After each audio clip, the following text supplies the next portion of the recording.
షేక్ అన్వర్ గారి millionaires wealth creation workshop November 20న నిర్వహిస్తున్న ప్రోగ్రాంలో జాయిన్ అవ్వాలనుకుంటే వెంటనే సంప్రదించండి. నమస్కారం సార్. నమస్తే. నేను కష్టపడిపోతున్నాను, రిజల్ట్ రావట్లేదు, ఎవరికి లేని కష్టాలన్నీ నాకే ఉన్నాయి, అష్ట కష్టాలతో బాధపడిపోతున్నాను అని అంటూ ఉంటారు. అసలు కష్టం అంటే ఏంటి? ఎస్పెషల్లీ అష్ట కష్టాలు అని చెప్తారు కదా సార్, నిజంగానే అష్ట కష్టాలు ఉంటాయా? ఏంటి అవి? వాటిని ఎలా సాల్వ్ చేయాలి? చాలా ఉంటాయి కష్టాలు. 8 టైప్స్ బేసిక్గా చెప్పేది. అసలు కష్టం అంటే ఏంటో చూద్దాం. What is the problem? Okay, నాకు ఎంత కష్టంగా ఉందో అంటారు కదా, దాని మీనింగ్ ఏంటంటే అనుకున్న టైంకి అనుకున్నది జరగక నీచమైన పరిస్థితికి వెళ్ళిపోవడం, మన ఉన్న పరిస్థితి నుంచి చాలా దిగజారి పడిపోవడం కష్టం అంటారు. ఓకే, ఒక అతనికి బాగా డబ్బులున్నాయి కానీ ఆరోగ్యం లేదు. ఆరోగ్యం అనే కష్టం. హెల్త్ ఉండాల్సిన శరీరం ఉన్నా, అన్ని అవయవాలు ఉన్నా అవి సరిగ్గా పనిచేయకపోవడం కష్టం. ఓకే, మనం ఈ సృష్టి మొత్తంలో చూసుకుంటే అబండెన్స్ అంటాం. సృష్టిలో అన్నీ ఉన్నాయి. నమ్మవు, చేయి కట్ అయితే ఎవరు చెప్తే మానుతుంది? చేయి ఆటోమేటిక్గా మానిపోతుంది. ఓకే, ఎవరు చెప్తే ఈ సృష్టిలో ఈ చెట్టు ఇలా పెరగాలని, ఆ పువ్వు ఆ టైంకి అలా విచ్చుకోవాలని, ఇట్ ఈస్ జస్ట్ హ్యాపెనింగ్. మనం ఏం చేస్తామంటే ఆ ఫ్లోని దెబ్బకొట్టి కష్టం తెచ్చుకుంటాం. సో యూనివర్స్లో అన్నీ ఉన్నాయి, కరెక్ట్గా ఆ టైంకి అది రాకపోతే కష్టం. బ్యాంకులో చాలా డబ్బులు ఉన్నాయి, వరల్డ్ బ్యాంకులో చాలా డబ్బులు ఉన్నాయి, కానీ ఇక్కడ జనాలు అలమటిస్తున్నారు డబ్బుల కోసం. అవునా? సో కష్టం ఈజ్ యూనివర్స్లో డబ్బులు ఉన్నాయి, మనకి ఆ ఆలోచన రాక, మనకి ఆ విధానమైన పరిస్థితి రాక, మనకి కావాల్సినంత తెలివి లేక డబ్బు కష్టం అనుభవిస్తాం. You got the point? So point ఏంటంటే నిజముగా ఉన్నదే కానీ దొరకట్లేదు. ఒకటి దగ్గర 1000 కోట్లు రూముల్లో పడున్నాయి, ఒక తిండికి డబ్బు లేదు, ఆ రోజు భోజనానికి డబ్బు లేవు, పిల్లల ఫీజులకి డబ్బు లేవు. సో యూనివర్స్లో డబ్బులు లేవా? ఉన్నాయి. Money is everywhere. కానీ మనకి రావడానికి అది ఎక్కడో బ్లాక్ అయిపోతుంది. సో అలా గనక యూనివర్స్ తీసుకుంటే అన్నీ ఉన్నాయి కానీ కష్టం. అక్కడెక్కడో ఎడారిలోకి వెళ్ళిపోతే నీళ్లు లేవు, దాహం దాహం దాహం అనే కష్టం. అసలు నీళ్ళు లేవా ప్రపంచంలో? ఉన్నాయి చాలా.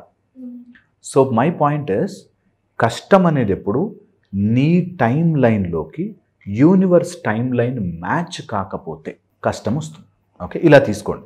సో ఏ కష్టం వచ్చినా సరే, నీకు హెల్త్ కష్టం వచ్చింది, ఎక్కడో ఆరోగ్యం అనేది నీ దగ్గరికి రావట్లేదు, అది కష్టం. అలా తీసుకుంటే వెరీ వెరీ ఇంపార్టెంట్. ఫస్ట్ వచ్చేసి ఈ రోజుల్లో ఉండే కామన్ కష్టాలు చెప్తున్నాను. ఎవరో తినేసిన ఎంగిలి తినాల్సిన రావడం కష్టాన్ని అన్నిటికంటే చీపెస్ట్ కష్టం అంటారు. తిని మిగలగా మళ్ళీ తినేదాన్ని కష్టం అంటారు. అదొక టైప్ ఆఫ్ కష్టం. భుక్త కష్టం అంటారు, తినేసి మిగిలిన దాన్ని. ఓకే, జూరత్వం అంటారు, అంటే వ్యభిచారము అలాంటి వాటికి వెళ్ళినప్పుడు జారత్వం. అది ఎంతవరకు వెళుతుందంటే మన ఈ అఫైర్స్, వేరే వేరే అఫైర్స్, లింక్స్, ఇవన్నీ కూడా అలాంటి టైప్ ఆఫ్ కష్టమే. దాని నుంచి వచ్చే ప్రాబ్లమ్సే. ఈ రోజుల్లో చూస్తే మనం సెకండ్ అఫైర్ పెట్టుకున్నారనో, లేకపోతే ప్రేమించి వదిలేశారనో, ఇవన్నీ టైప్స్ ఆఫ్ కష్టాలు. జస్ట్ దట్ నీకు కావాల్సిన ప్రాపర్ మనిషి నీ లైఫ్లోకి రాక, నేను ఎంతమందిని కౌన్సిలింగ్ చేస్తుంటా, వాళ్ళు చెప్తారు మా ఆయనండి వేరే వాళ్ళతో వెళ్ళిపోతారండి, ఆఫీస్కి వెళ్తే వేరే లింకులు ఉన్నాయండి, ఎందుకురా బాబు అని వాడిని అడిగితే ఇంట్లో అది రాగానే అరుస్తూ ఉంటుందండి. సో కష్టం ఈజ్ ఇద్దరికీ హ్యాపీనెస్ కావాలి కానీ హ్యాపీగా లేరు. జారత్వం very very dangerous thing. Third వచ్చేసి ఈ అన్నిటిలోకి వచ్చేది అనారోగ్యం. అనారోగ్యము ఎంతవరకు తీసుకెళ్తుందంటే వాళ్ళు ఏమేమో నమ్ముతారు. ఈ రోజుల్లో మందులు ఉన్నారా, మందులు వాడుకోండి అన్నా లేదు లేదు, అక్కడెక్కడో ఏదో మంది ఇస్తారంట, ఇక్కడెక్కడో ఏదో మంది ఇస్తారంట అని తిరగడం. అదొక టైప్ ఆఫ్ కష్టం. హెల్త్ కష్టం సాల్వ్ కాదు, డాక్టర్ డయాగ్నోస్ చేయలేరు, అలాంటి కష్టం ఉంటుంది. కొన్ని యూ జస్ట్ కాంట్ సాల్వ్. అరే ఏం చేశానని, ఎందుకు ఇట్లాగా?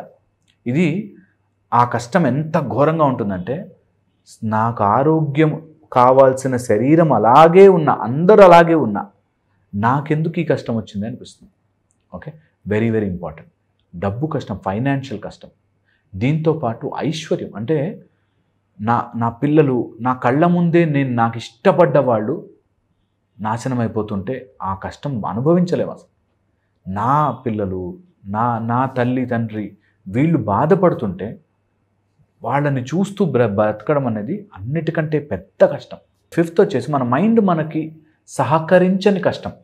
ఒక అతను దయ్యాలు పట్టాయండి, ఎవరో చేతబడి చేయించారండి, వాడి మైండ్ వాడి మాట వెనక, సరే ఎవడెవడు ఏం చేతబడులు చేస్తాడో చేయించని, నేను నా పని మీద ఫోకస్ చేయాలి అనే చిన్న పాయింట్ అర్థం చేసుకోక, మైండ్ వాడి కోఆపరేట్ చేయక, నాకు కోపం అండి, ఆవేశం అండి, నేను కంట్రోల్ చేసుకోలేకపోతున్నానండి, ఇలాగా వాడి మైండే వాడి కంట్రోల్లో లేని కష్టం. ఓకే, ఎంత ఘోరంగా ఉంటుందండి. అండ్ తెలియకుండానే అప్పు తీసుకోవాల్సిన కష్టం. ఎంత పరిస్థితి వస్తుందంటే, అప్పటిదాకా ఆస్తులు ఉన్నవాడు ఒక హాస్పిటల్లో అడ్మిట్ అయ్యి 30-40 lakhs ఖర్చు పెట్టేసేసుకుని ఏదో ల్యాండ్ ఎక్కడో ఇన్వెస్ట్ చేస్తే లిటిగేషన్లోకి వచ్చి అప్పులు తీసుకోవాల్సిన కష్టం. ఈ రోజుల్లో ఎంత అప్పు తీసుకుంటే అంత గొప్పగా చెప్తారు లోన్స్ అని, కానీ అప్పు అనేది ఒక టైప్ ఆఫ్ కష్టం. ఓకే, అప్పు తీసుకోవాల్సి రావడం ఒక టైప్ ఆఫ్ కష్టం.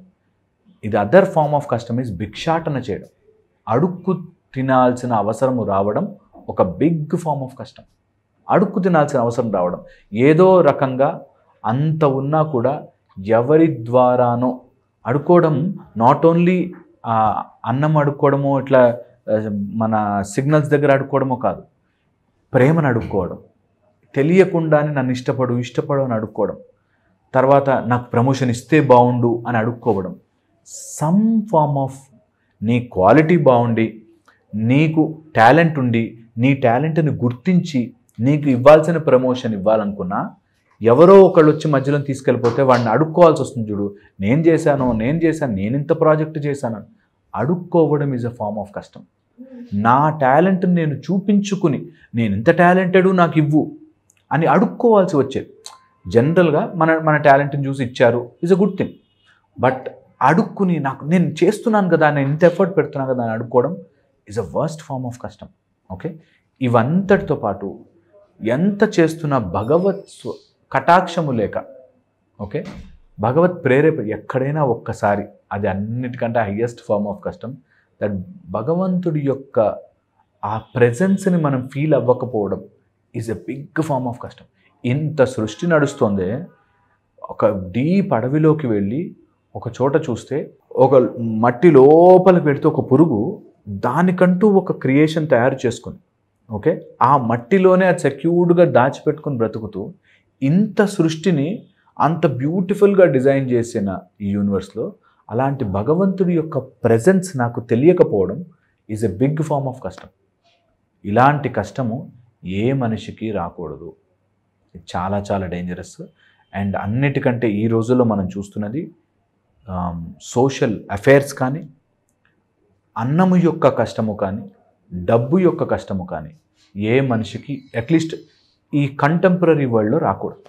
సో అందరూ ఎవరికి తోచితే వాళ్ళకి అన్నం పెట్టండి. ఎవరికైనా ఆకలి వేస్తే డబ్బు రూపంలో కంటే నేను ఆకలి వేసినప్పుడు అన్నం పెట్టడం ఇస్ వన్ ఫార్మ్, వాళ్ళ హెల్ప్ చేసిన వాళ్ళ మొత్తం. ఆర్ నిజంగా అవసరం ఉన్న చోట ఉద్యోగం ఇప్పించడము, ఆర్ డబ్బుకి కావాల్సిన ఏదైనా ఎంప్లాయ్మెంట్ ఇప్పించడం అందరూ చేయాల్సిన పని. అలా కనుక చేస్తే ఎవరినైనా కష్టం నుంచి బయటపడేసిన వాళ్ళు అవుతాం. అలా చెప్పుకుంటూ పోతే చాలా ఉన్నాయి. సో కష్టం అనేది బేసిక్గా మన టైం లైన్లోకి రావట్లేదు. ఇంకా నాకు టైం కలిసి రాలేదు బాస్ అంటారు చూసావా, అదే పెద్ద కష్టం. టైం కలిసి రావడానికి నువ్వేం చేస్తున్నావు, నీ యూనివర్స్ని నీ టైం లైన్లోకి తీసుకురావాలి అనే ప్రొసీజర్ ఎవ్రీవన్ చేయాలి. ఇది కంపల్సరీగా ఫాలో కండి. ఈ యూనివర్స్ని మన టైం లైన్లోకి తెచ్చుకోవచ్చు. దానికే మన వాళ్ళు తపస్సు అని చెప్పారు. తపస్సులాగా చేయండి. ఏదైనా ఒక అంశం అనుకుంటే దాన్ని తపస్సుల భయంతో కాదు, వర్రీతో కాదు, నాకు బ్రహ్మదేవుడు ప్రత్యక్షం అవుతాడో లేదో అనే భయంతో తపస్సు చేసిన ఋషులకు కనిపించడు. అవి తీరుతాడు, అయ్యేదాకా నేను లేవను అక్కడి నుంచి అని అనుకున్న రోజున గెలుస్తాం. సో అలాగా ఏ కష్టం ఉన్నా సరే మీకు లిస్ట్ రాసుకోండి, దీన్ని దాటి ముందుకు వస్తా అని అనుకోండి. అండ్ కష్టం ఎప్పుడు కూడా జన్మతః కర్మతః వస్తూ ఉంటాయి. ఆ కర్మని మార్చుకునే శక్తి కూడా మనకే ఉంటుంది. You have to start doing it. అప్పుడే life will be, I think, బ్యూటిఫుల్గా ఉంటుంది. అండ్ ఎలాంటి కష్టం ఉన్నా సరే కష్టంలోంచే బయటకు రావాలి మనం. ఓకే, మొత్తం బురద ఉన్నప్పుడు ఆ బురదలోంచి వస్తేనే ఆ లోటస్ ఫ్లవర్కి మజా కదా. అందుకని ఎన్ని ముళ్ళున్నా సరే అలా ముందుకు రావడం గొప్పతనం ఉంటుంది. సో ట్రై చేసుకోవాలి. ఈ అష్ట కష్టాల నుంచి, అష్ట కష్టాలు కాదు, ఎన్ని కష్టాలున్నా అన్ని దాటి అందరూ బయటకు రావాలని నా మనస్ఫూర్తి కోరిక. Thank you sir, thank you so much. Suman టీవీలో మీ పర్సనల్ అండ్ బిజినెస్ ప్రమోషన్స్ కోసం కింది నెంబర్కి కాంటాక్ట్ చేయండి.